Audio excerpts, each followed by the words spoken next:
안녕하세요. 토요미스테리 디바제시카입니다.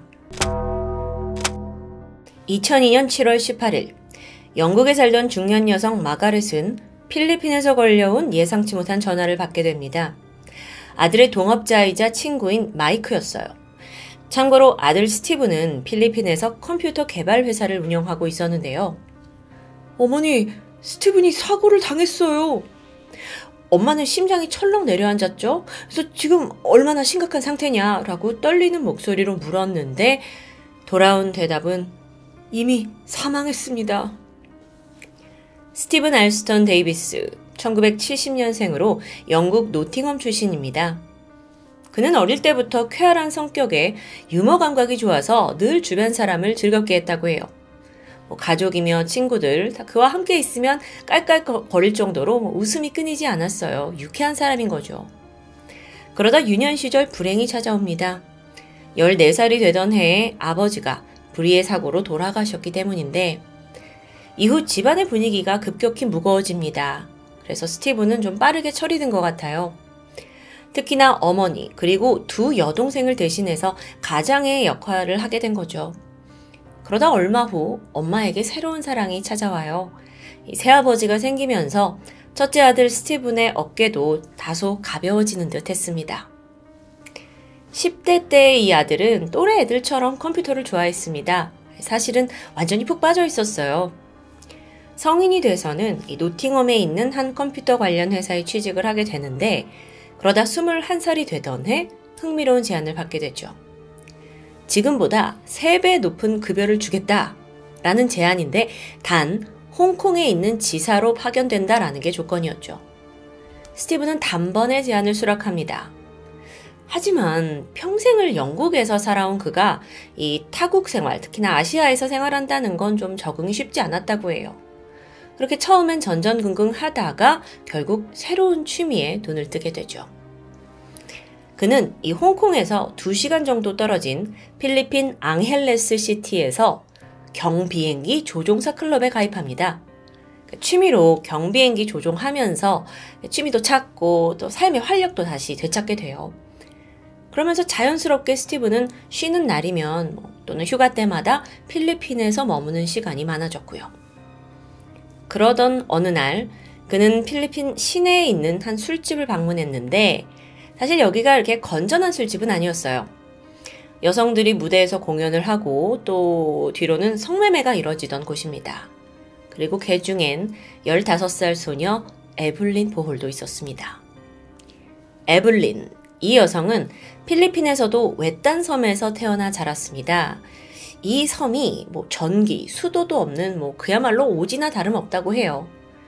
집안은 가난했고 에블린은 어릴 때부터 아픈 아버지와 어머니를 대신해 집안일을 도맡아 했습니다. 13살쯤 됐을 때는 성냥을 팔면서 생활비를 벌었다고 해요. 좀 나이 어린 소녀에게 가혹한 삶이긴 했지만 그래도 웃음을 잃지 않고 밝게 자라났죠. 무엇보다도 에블린은 굉장히 친화력이 좋아서 처음 본 사람과도 금방 가까워지는 게 큰 장점이었어요. 그런 그녀의 장래 희망은 도시에 있는 바에서 일하는 거.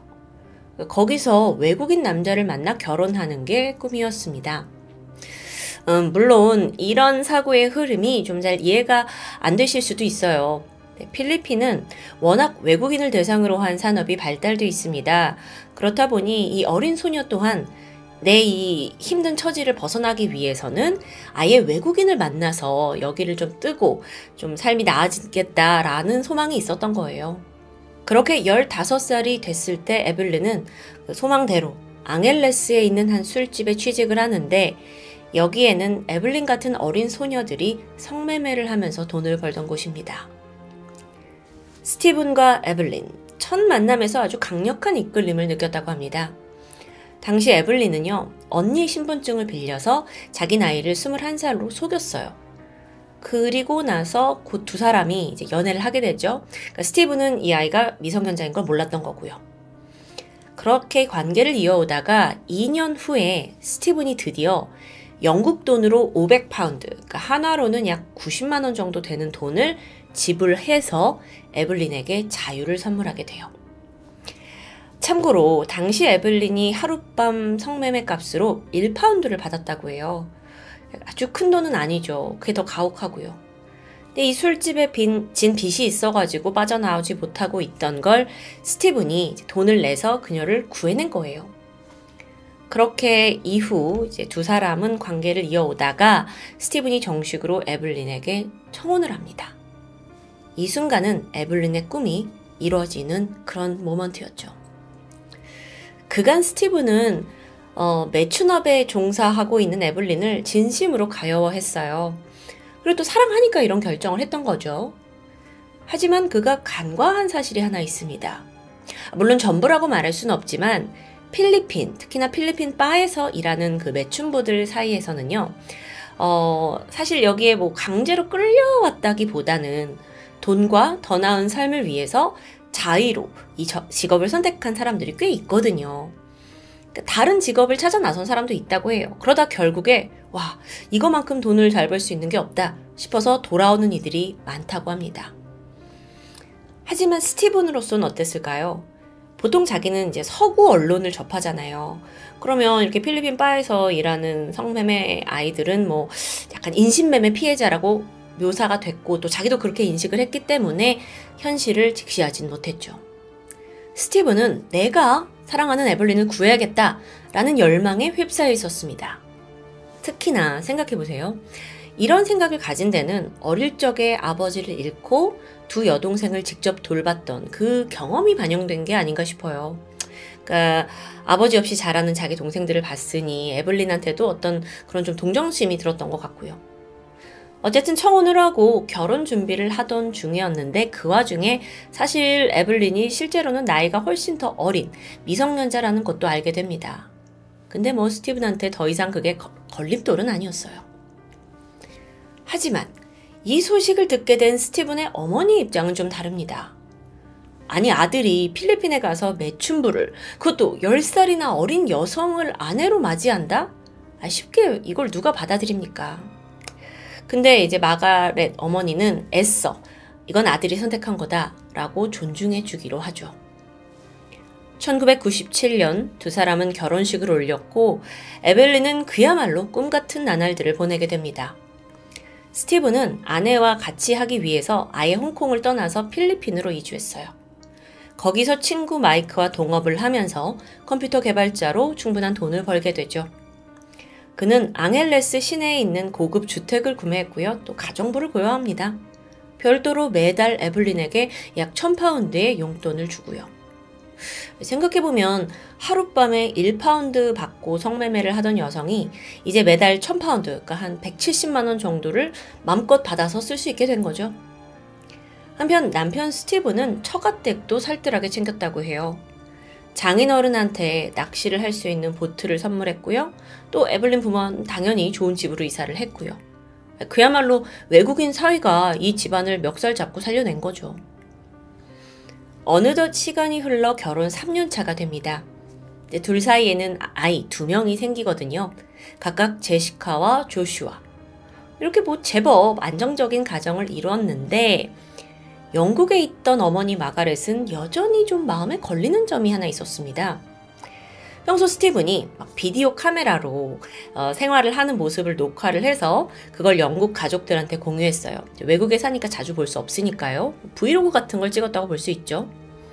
근데 영상 속에서 며느리, 그러니까 이 에블린을 좀 보면 항상 침대에 누워있는 거예요. 집안일은 뭐 가정부가 다 하는 것 같고 아이들을 돌보는 것도 부모가 따로 있습니다. 그럼 이 사람은 뭐 하는 거야? 며느리는 뭐 하는 거야? 참다 못한 마가렛은 에블린 너 좀 무슨 일이라도 해야 되는 거 아니니? 라고 조언을 하게 돼요. 영국식 엄마의 또 생각이었을 수 있어요.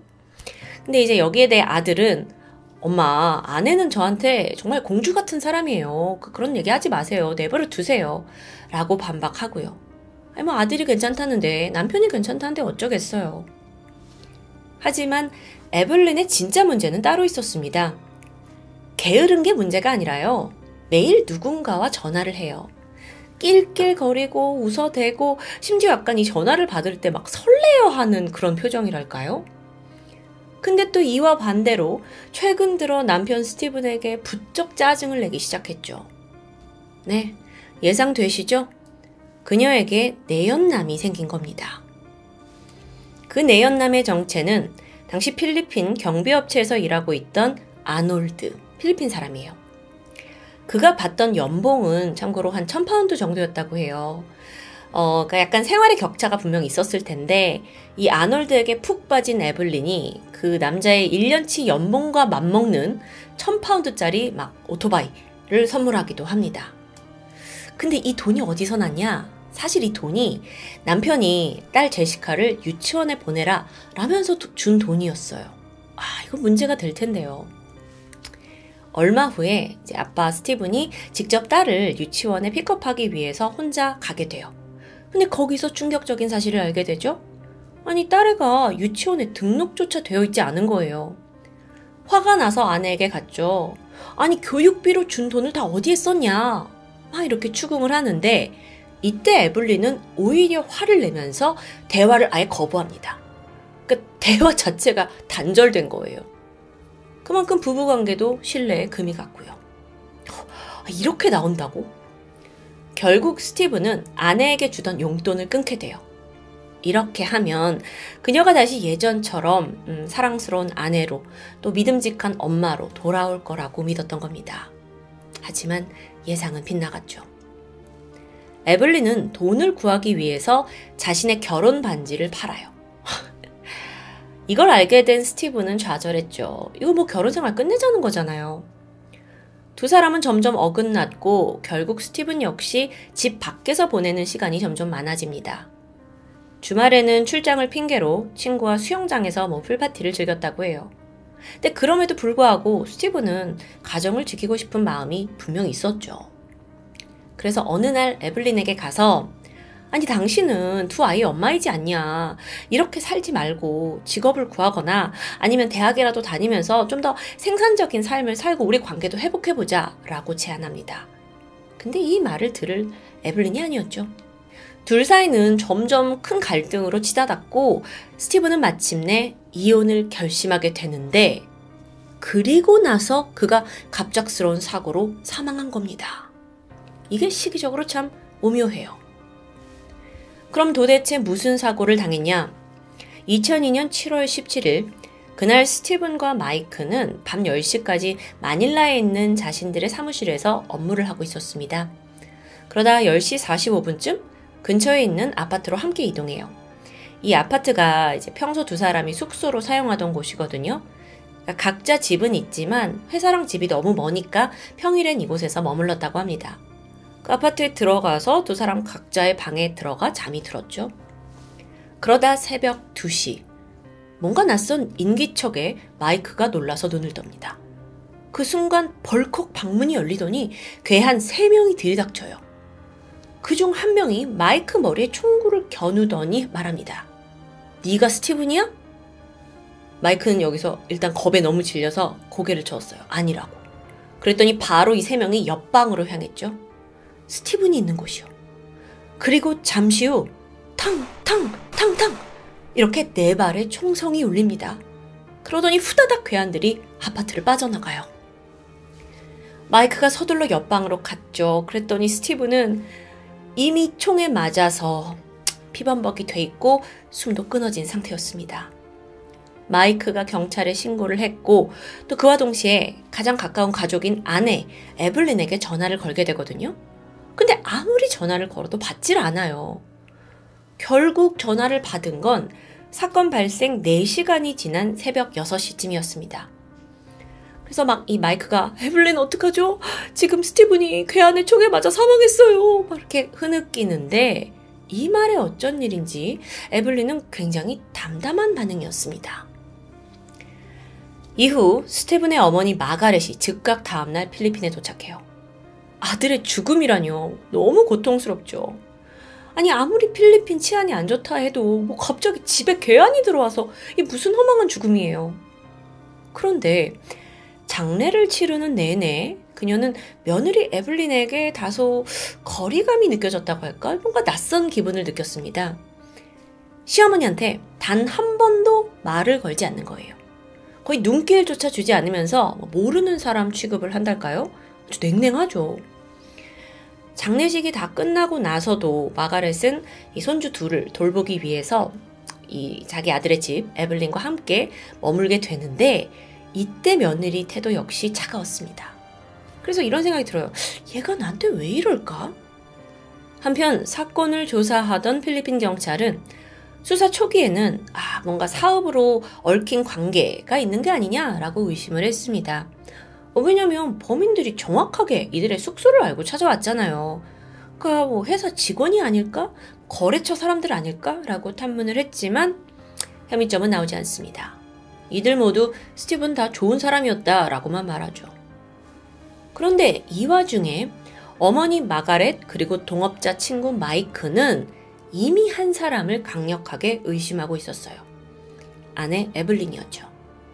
근데 또 당장 필리핀 경찰이 그녀를 수사하진 않는 거예요.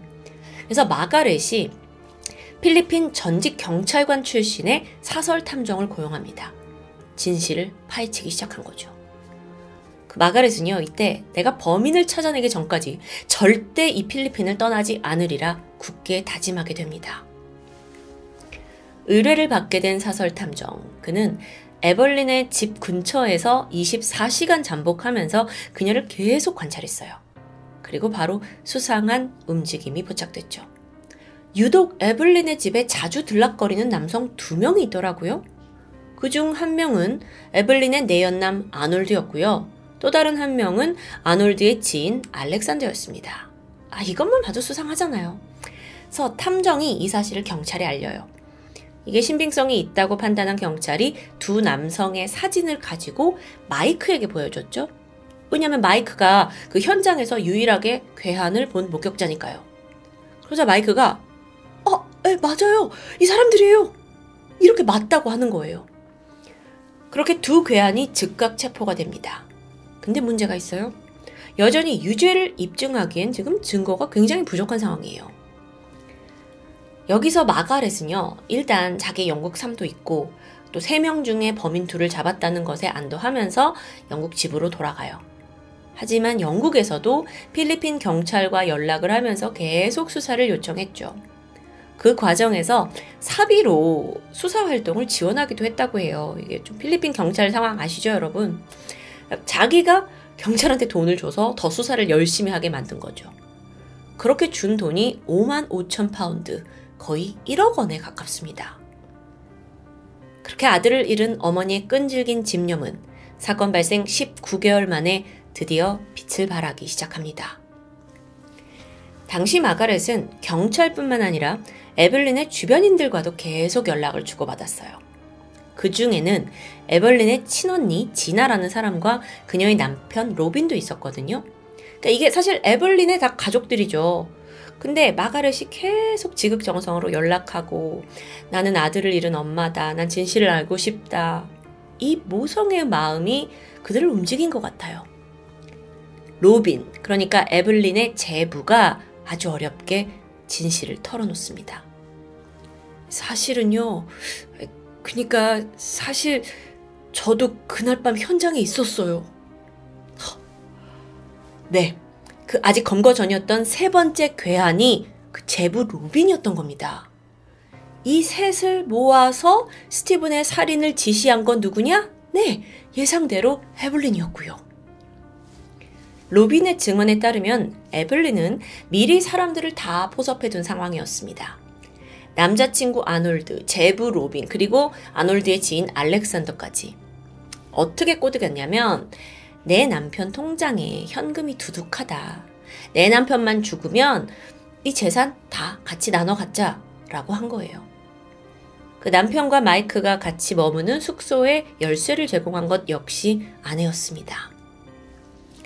그날 밤 스티븐에게 총을 발사한 사람은 남자친구 아놀드. 그리고 이 모든 살인이 벌어지는 동안 에블린 또한 가까운 곳에 있었어요. 아파트 주차장 차 안에서 살인이 끝나기를 기다리고 있었던 거죠. 돌아온 괴한 3명한테 잘했다. 이제 우리가 돈을 다 가질 수 있다. 이렇게 다독였고요. 자, 이렇듯 공범의 증언이 나오면서 수사는 급물살을 탔습니다. 범인이 다 낱낱이 밝혀진 거죠. 거기에 에블린이 관여했다는 것도요. 2004년 2월 에블린은 살인 교사 혐의로 체포됩니다. 아니 근데 모든 게 모함이래요. 경찰한테 뭐라고 하냐면 아니 생각해보세요. 제 생활비도 남편한테 나오고 또 내 자식들 아빠인데 내가 왜 죽이냐고요. 그러니까 본인은 남편을 살해할 동기가 전혀 없는데 내 남편의 돈을 탐낸 저 무리가 지금 자기를 범인으로 온다는 거죠. 하지만 정말 그녀에게 살해 동기가 없을까요? 스티브는 이미 그녀에게 이혼을 선언한 상황입니다. 그럼 이제 생활비도 끊길 테고 자칫하면 그녀는 다시 가난한 과거 생활로 돌아가겠죠. 그래서 차라리 그를 죽여버리고 이 재산을 독차지하자. 네, 살해 동기 충분히 있어 보여요. 하지만 여기에 대해서는 에블린이 입을 꾹 다무는 거예요. 아예 범행 자체를 강력하게 부인하는 상황에서 사실상 이 사건에서 살해 동기는 끝까지 미궁에 빠지고 맙니다. 하지만 자백이 없다고 죄까지 없어지는 건 아니죠. 에블린은 사건이 벌어지던 날 자기는 집에 있었다라고 말했어요. 아니 근데 이게 딱 걸려요. 이웃들 중에 이 여자가 새벽에 돌아오는 걸 목격한 사람이 나온 거예요. 집에 있었다는 알리바이? 이거를 뒷받침하는 증거는 아무것도 없고요. 결국 그녀의 유죄가 인정되면서 재판대에선 그녀는 가석방 없는 징역 40년형을 선고받습니다. 매춘을 하면서 유흥업소에서 사는 삶에서 자기를 꺼내주고 사랑해주고 또 자기 가족들까지 경제적인 여유를 누리게 해준 남편. 네, 처음엔 너무 좋았고 무한히 감사했죠. 하지만 그 감사함이 결국 결혼 5년을 채 넘기지 못하고 청부살인으로 되돌아왔습니다. 참 사람의 마음이 이렇게나 간사하고 악할 수 있는지 어떤 밑바닥을 본 기분이에요. 한편 아들의 억울한 죽음을 밝히기 위해서 2년 넘게 고군분투한 어머니 마가렛. 그녀는 현재 영국에서 손주들 제시카와 조슈아를 정성으로 양육하고 있습니다. 친엄마까지 교도소에 간 마당에 그냥 필리핀에 둘 수는 없었어요. 그런데 놀라운 게 있죠. 마가렛, 그녀는 매번 크리스마스가 될 때마다 교도소에 있는 에블린에게 편지를 쓴다고 합니다. 거기엔 아이들의 사진까지 동봉되어 있고요. 시어머니는 전 며느리 에블린에게 말합니다. 아이들은 이렇게 잘 자라고 있다고. 이제는 네가 악한 마음을 버리고 진심으로 참여하길 바란다고요. 근데 과연 배은망덕한 에블린이 그 진심을 느끼고 변화될 수 있을까요? 지금까지 토요미스테리 디바제시카였습니다. 안녕하세요. 토요미스테리 디바제시카입니다. 여러분의 구독은 저에게 큰 힘이 됩니다. 2017년 4월 따뜻한 봄바람을 맞으며 앳돼 보이는 한 신혼부부가 공항을 나서고 있습니다. 손을 꼭 잡고는 마냥 행복한 표정인 두 사람이 도착한 곳은 일본의 오사카. 이들은 얼마 전 혼인신고를 마치고 이곳으로 신혼여행을 온 커플이었습니다. 아내 가명인 김나영 씨는 이제 겨우 19살이고 남편 가명인 정경철 씨도 22살밖에 안 된 아주 어린 신혼부부였죠. 두 사람은 나영 씨가 아르바이트를 하던 곰탕집에서 처음 만났습니다. 당시 미성년자였던 나영 씨가 일하고 있던 곰탕집 사장님의 아들을 만나게 됐는데 그가 바로 정 씨였던 거죠. 가게에서 얼굴을 마주치면서 알고 지내다가 교제를 시작하게 된 것이었는데 식당 아르바이트생과 식당 주인의 아들로 만나 시작된 연애 그리고 사랑. 두 사람은 사귄 지 얼마 되지 않았을 때 정 씨가 나영 씨의 부모님에게 찾아가 결혼을 하겠다고 말합니다. 그런데 부모님 입장으로는 아직 딸이 미성년자고 만난 지도 얼마 안 된 상황이어서 결혼에 선뜻 찬성할 수는 없었는데요. 그래서 어머니는 딸이 좀 성인이 되고 난 후에 그때까지도 마음이 여전하다면 다시 한번 생각해보자 라고 혼인을 말렸습니다. 그런데 정 씨는 나영 씨가 임신을 했다는 거짓말까지 감행하면서 결혼을 끈질기게 고집하는데요. 결국 집안의 반대를 무릅쓰고 아내 나영 씨가 만 19세가 된 바로 이틀 후에 두 사람은 혼인신고를 합니다. 당시 나영 씨의 나이가 법적 성년이 되면서 부모님의 동의 없이 혼인할 수 있는 나이가 됐기 때문인데요. 그리고 그로부터 열흘 후에 결혼식을 생략한 두 사람은 오사카로 신혼여행을 오게 된 상황입니다. 조금은 성급하게 이루어진 것 같은 초고속 결혼 그리고 신혼여행. 부부는 어떤 생각을 하고 있었을까요? 그런데 이 여행이 한순간에 비극이 되었습니다. 여행을 간 다음 날 새벽, 김나영 씨가 호텔에서 사망한 채 발견된 것이죠.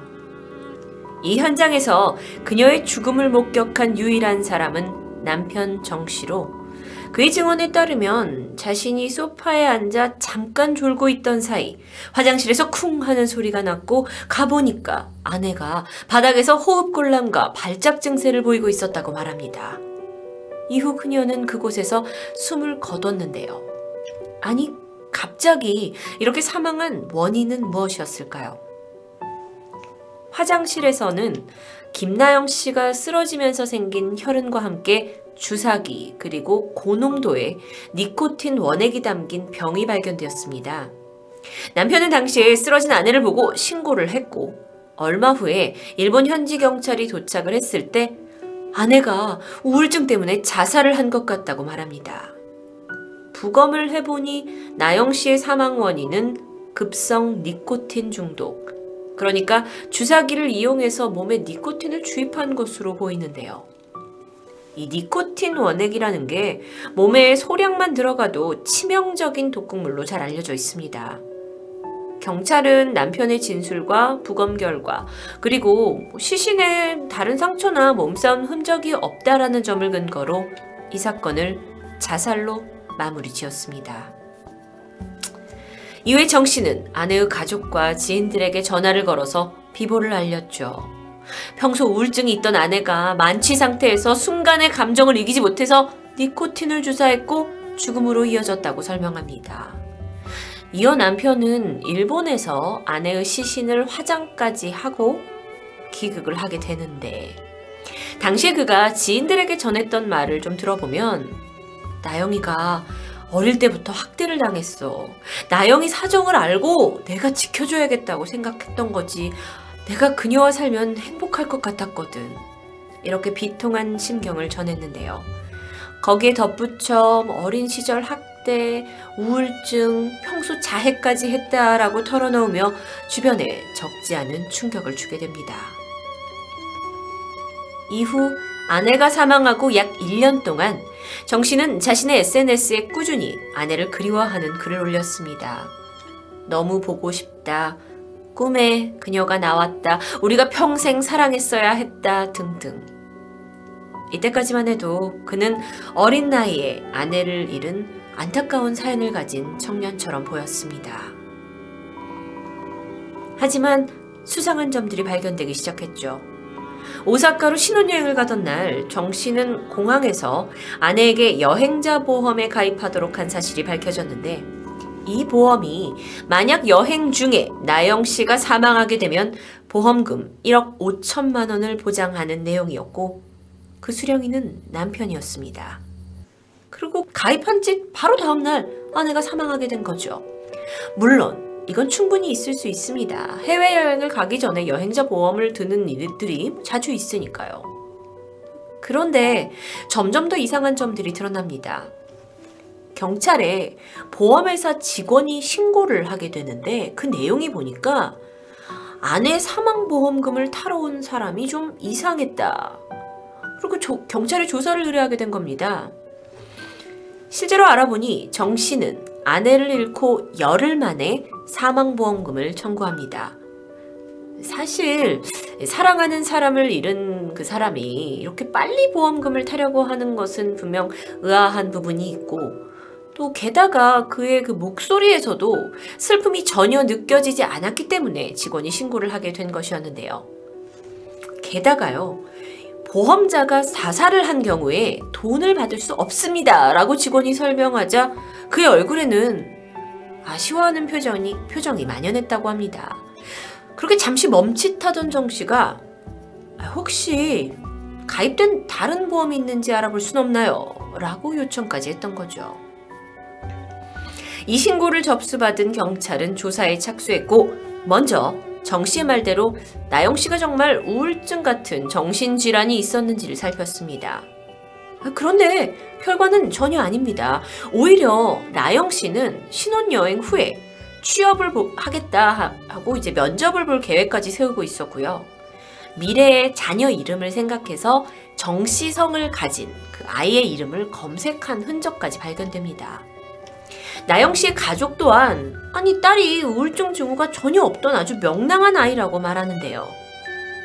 그런데 가족들이 사실 딸의 비보를 남편으로부터 들었을 때 좀 이상했다고 말합니다.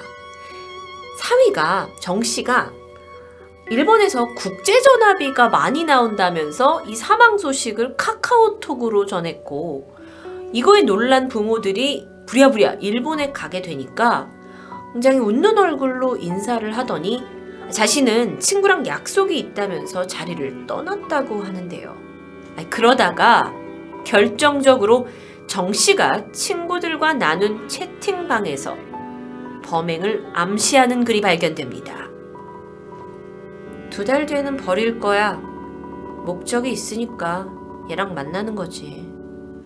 이후 김나영 씨의 자살은 사건 발생 7개월 만인 2017년 11월 24일 정식으로 살인사건으로 전환됩니다. 그리고 5일 뒤인 11월 29일 이 정 씨, 남편 정 씨 집에 대한 압수수색이 시작됐는데 그곳에서 경찰은 정 씨가 고등학교 때부터 꾸준히 써왔던 일기장을 발견하게 되는데요.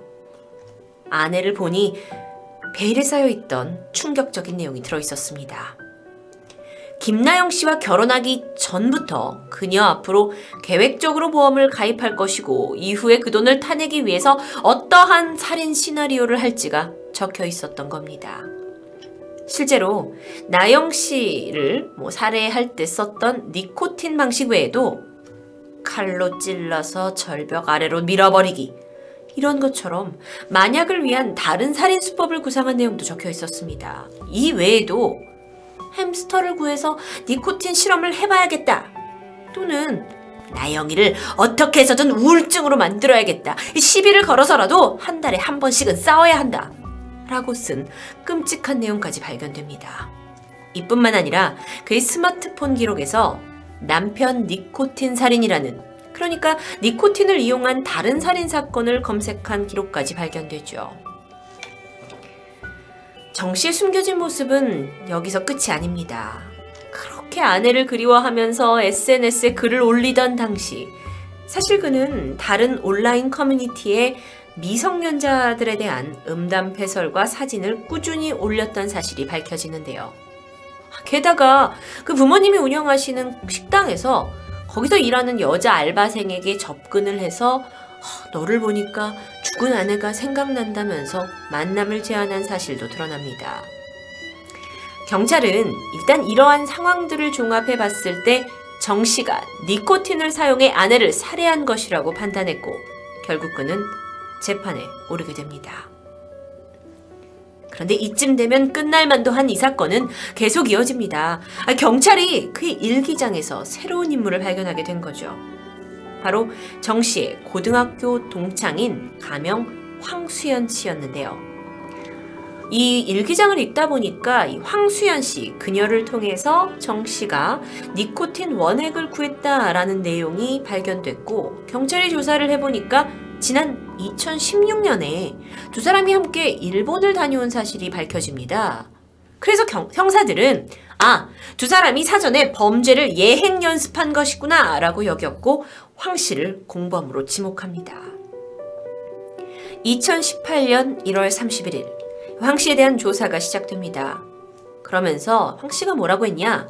내가 정 씨에게 니코틴 원액을 구해준 것 맞고 사건 전에 일본에 함께 간 사실도 맞다 라고 인정을 하는데요.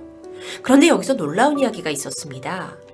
2016년 당시 정 씨의, 그러니까 남편 정 씨의 제안으로 일본 여행을 두 사람이 가게 됐는데 이게 두 사람이 떠나기 전에 정 씨가 전자담배에 쓸 니코틴 원액을 좀 구해달라고 했습니다. 그래서 황 씨가 별다른 의심 없이 원액을 구해줬죠? 그리고 여행을 갔는데 숙소에 도착을 해서 정 씨가 야, 이거 숙취 해소 음료인데 너 먹어볼래? 하면서 작은 병 하나를 건넸고 이 음료를 맛을 딱 봤는데 황수연 씨가 맛이 너무 이상하고 좀 역해서 한 입만 먹고 버렸다고 합니다.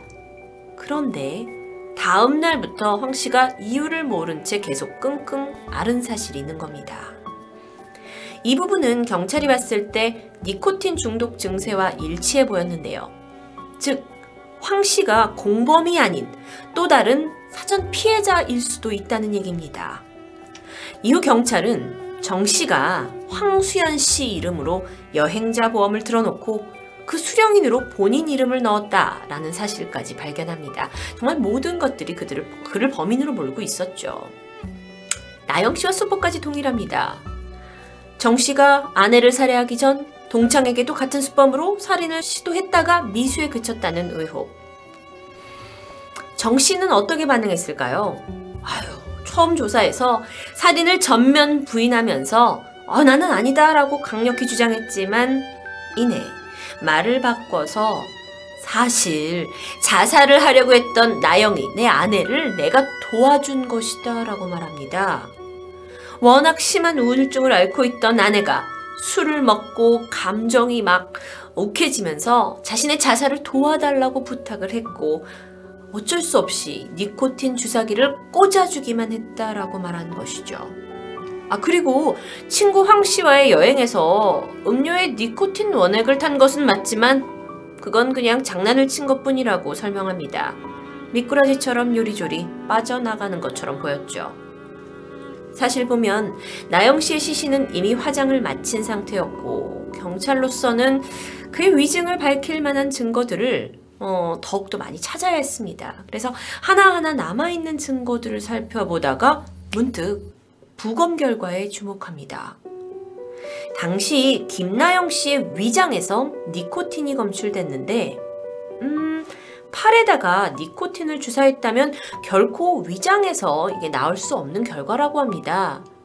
그렇다면 이걸로 인해서 추정할 수 있는 게 사전에 이미 니코틴을 탄 음료를 먹인 것이 아닌가, 마치 황 씨에게 그랬던 것처럼. 또 아내가 술을 마시고 자살을 하려고 했다라는 주장과는 달리 부검 결과 나영 씨의 몸에서 알코올 성분은 전혀 발견되지 않았습니다. 그러니까 나영 씨를 죽였다라고 하는 증거는 찾기 힘들었지만 그가 계속 거짓말을 하고 있다라는 정황들이 발견된 거죠. 재판이 열렸습니다. 결정적인 증거가 없었기 때문에 쉽사리 그를 범인으로 지목하기 굉장히 힘들 만한 상황인데요. 하지만 여태까지 발견된 자신의 범행 계획을 적은 일기장, 그리고 정황상의 증거, 황 씨에 대한 같은 수법까지 많은 조사들이 그를 코너로 몰아가고 있었고 결국 그는 1심에서 무기징역을 선고받습니다. 정 씨는 억울했던 것일까요? 항소를 신청했고 여기서 사실 아내가 죽기 전에 유서를 써놓은 게 있다. 이걸 증거로 제출합니다. 조사 결과 유서는 필적이 분명하지 않다는 결과를 받게 됐고 그 항소는 기각됩니다. 2019년 10월 대법원 판결에서 남편 정 씨는 최종 무기징역을 선고받았습니다. 김나영 씨를 살해한 혐의, 그리고 동창 황 씨를 살인 미수한 혐의가 모두 인정된 결과였죠. 재판부는 정 씨가 아내를 잔인하게 살해한 것도 부족해 모든 혐의를 부인한 모습을 보여서 죄질이 아주 나쁘다고 판단했습니다.